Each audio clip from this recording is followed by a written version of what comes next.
In a city filled with lights and laughter, Sophia felt more alone than ever. Paris, the city of dreams, had turned into a silent reminder of everything she thought she was missing.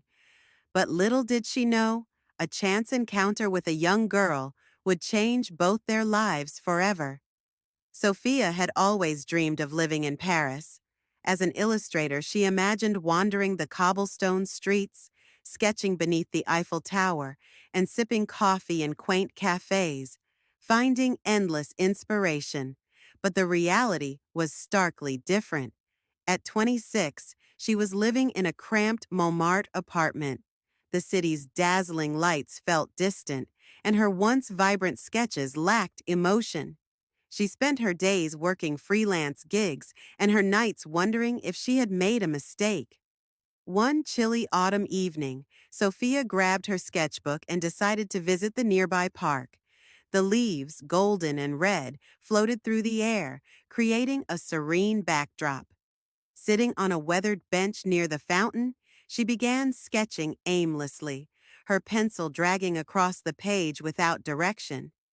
That's when she noticed a little girl sitting a few benches away, huddled over her own sketchbook. The girl, no older than 10, seemed absorbed in her art. She wore an oversized coat and had messy hair that fell in her eyes.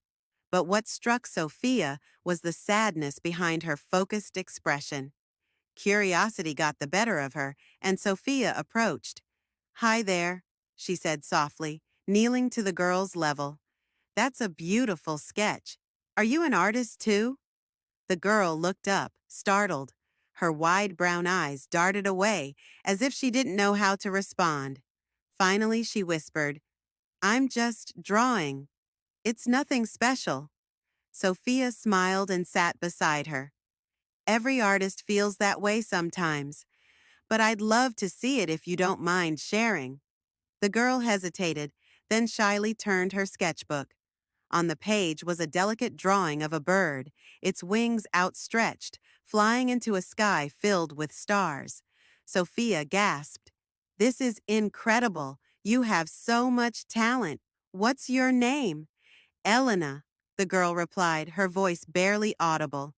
Over the next hour, Elena opened up bit by bit. She told Sophia she loved drawing because it made her feel free, like the bird in her sketch.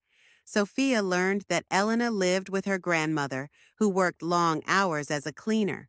Her mother had passed away years ago, and her father was absent from her life. Sophia felt a pang of sadness. She saw a reflection of herself in Elena, lost, searching for something to hold on to. "Elena," Sophia said, "would you like to draw with me again tomorrow? We could meet here after school." Elena's eyes lit up. "Really? You'd do that?" "Of course," Sophia replied with a warm smile. The two began meeting regularly, and their friendship blossomed. Sophia taught Elena new drawing techniques, and Elena's creativity reignited Sophia's passion for art. They sketched everything together: birds, trees, Parisian streets, even imaginary creatures that made them both laugh. One rainy afternoon, Sophia noticed Elena staring at her sketch with a troubled expression. "What's wrong?" Sophia asked gently. Elena sighed. "I love drawing, but it doesn't matter. I'll never be good enough to make a real difference." Sophia placed a comforting hand on Elena's shoulder. "Don't ever think that. Art has the power to change lives. Look at me. I was lost before I met you. You reminded me why I love what I do. Never underestimate what your gift can do for the world." Sophia decided to do something special for Elena. She secretly submitted one of Elena's sketches to a local art competition for young artists. Weeks later, Elena was stunned to learn she had won first place. Her drawing was displayed in a gallery, and she was awarded a scholarship to an art program. Tears filled Elena's eyes as she hugged Sophia tightly. "Thank you," she whispered. "You believed in me when I didn't believe in myself." Years passed, and Elena grew up to become a renowned artist. Her work celebrated worldwide. She always credited Sophia as her inspiration. As for Sophia, she found her purpose through mentoring young artists like Elena. The once lonely illustrator finally felt a sense of belonging, knowing her art and her kindness had made a difference. If you enjoyed this story of friendship and hope, please like, share, and subscribe. Remember, you never know how a small act of kindness can change someone's life forever.